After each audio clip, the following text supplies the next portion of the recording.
You're listening to the Midlife Plot Twist podcast, and this is episode 10.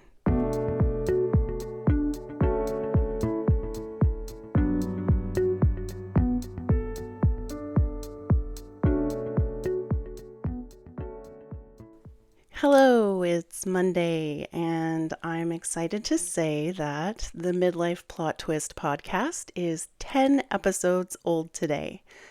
Releasing 10 episodes feels like a bit of a milestone that I should mark somehow. I'll have to think on that one, on how to do that. So, how are we doing this week?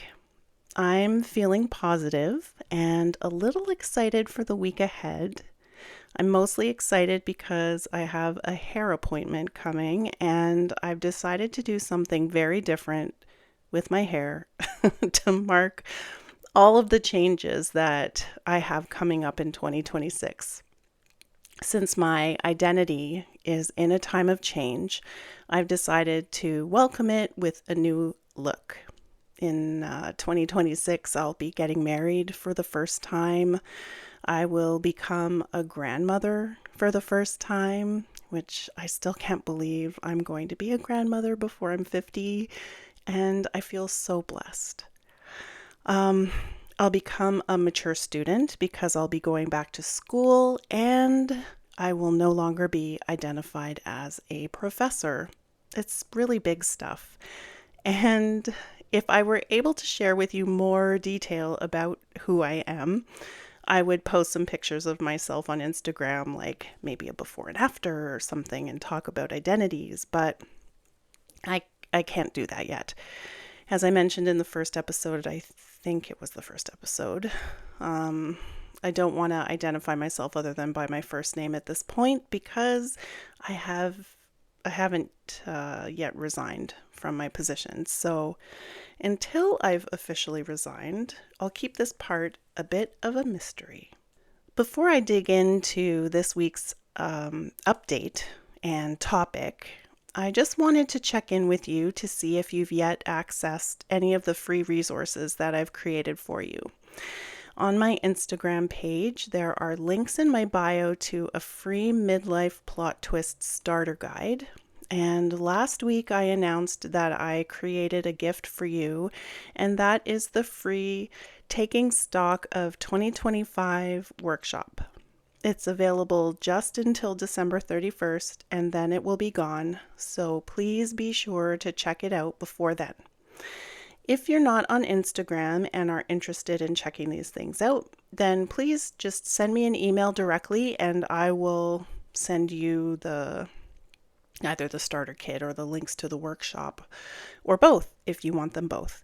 My email address is midlifeplottwistpodcast, all one word, @gmail.com. Now, life update. In terms of a life update, I have to say that I'm still in limbo about resigning, simply because I haven't done it yet. I hesitated there for a second because I say I'm in limbo because I haven't made the move, like I haven't declared my resignation yet, but I'm not really in limbo because I am taking steps forward. Anyways, I am overthinking this, I think. So, yeah, I updated in, I think it was episode 8, that I'm going to see if I can be bumped down to part-time professor status instead of full-time. And so I want to explore that as a possibility. But you know, as I say this, and I hear it out in the air, I know that I don't actually want to do that. I know that I want a clean break from my career as a professor, but I think what's holding me back, or not holding me back, but making me explore this other option of going down to part-time status, is because I'm thinking about the financial aspects of a clean break from my career, and that part is keeping me cautious and moving slowly about all of this, which I think is a good thing. I posted on Instagram a couple of weeks ago that in our 40s, we're often tired, restless, craving purpose and something more. I think these are signs that you're at the start of what I'm calling the midlife plot twist. Do you want to change careers? Do you want to end a relationship? Do you want to redefine yourself? If so, you are definitely not alone. For the past year or so, I've been experiencing this big midlife plot twist. It's caused me to ask myself, how do I actually want to experience my midlife? Many of us are dealing with perimenopause and don't quite have the energy or the attention span to deal with big decisions and changes like at this moment, at least yet.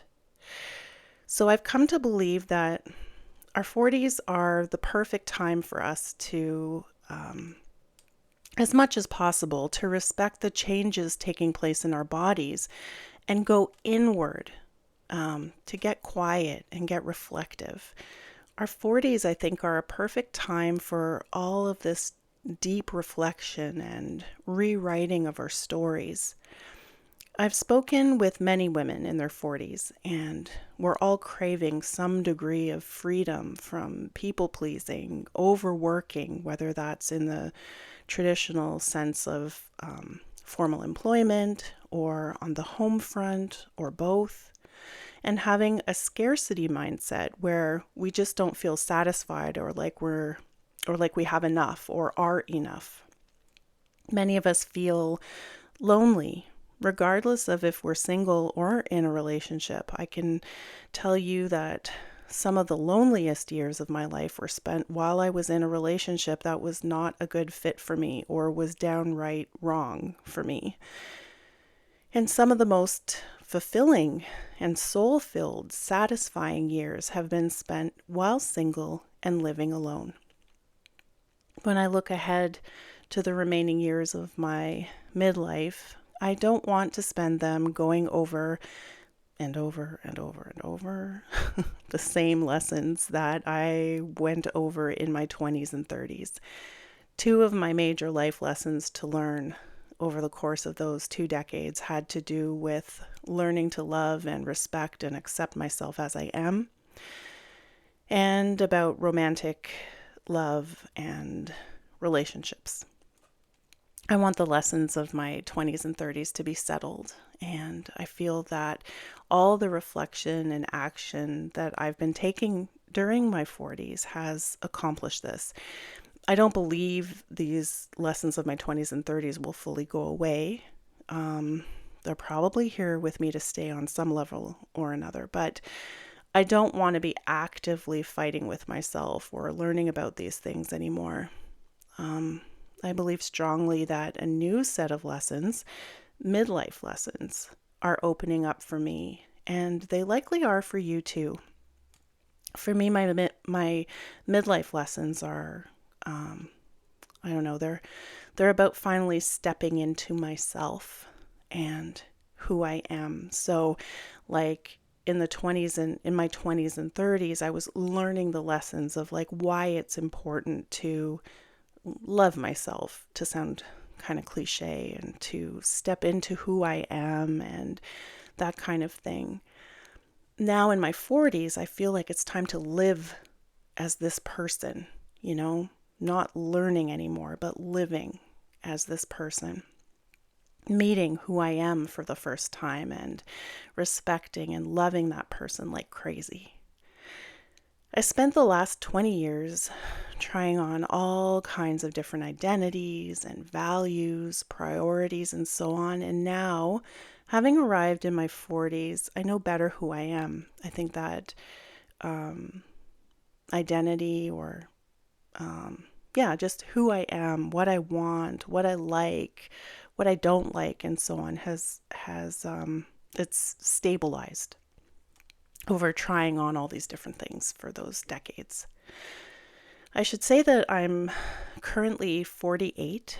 I'll be 49 in January, and I'd say that it's really been over the course of my 40s, very specifically, that I've been increasingly focused on truly being who I am and who I want to be.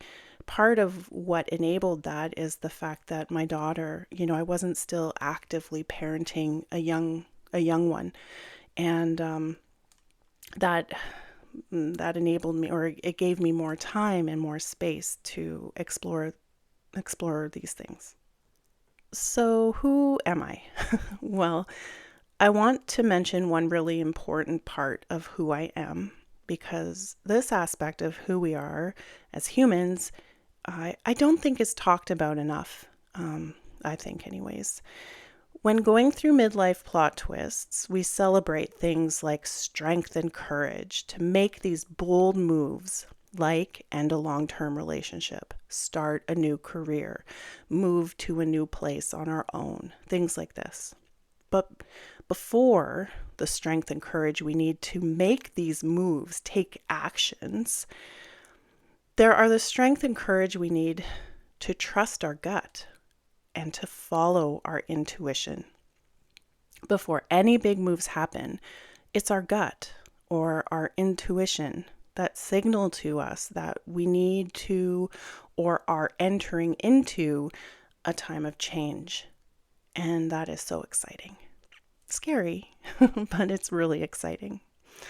I consider myself to be someone with a very strong intuition, and I rely on it with intention and respect. My intuition is just as crucial a part of my health and well-being as healthy food and getting enough sunlight and movement. So what is it? Well, I don't think anybody really has an answer for this. Like there are a number of ways of explaining what our intuition is, but I'll just say that in my experience, it's that little nudge that we get or have gotten to show us a new part of ourselves emerging, or to remind us of an old important part of ourselves that we have forgotten that needs attention. It's the sudden interest that develops in painting, the urge to travel, the feeling that your relationship is over, even though you still love the person, the attraction to a new style of clothing, the desire to start something new or for something new. Now that I say all those things out loud, I think to myself, a lot of the time our intuition is something that encourages us to step out of our comfort zone and maybe to stop taking ourselves so seriously. I think we can get very locked into our routines and we can sometimes, by the time middle age comes around, we can get very locked into these expectations or routines that we haven't questioned in a long time, and maybe we need to reevaluate. So I used to be confused by what was my fear and what was my intuition. And I think I finally figured this out this past year. So unlike our fear, our intuition is never loud. It's never overbearing, urgent, or desperate, or all or nothing.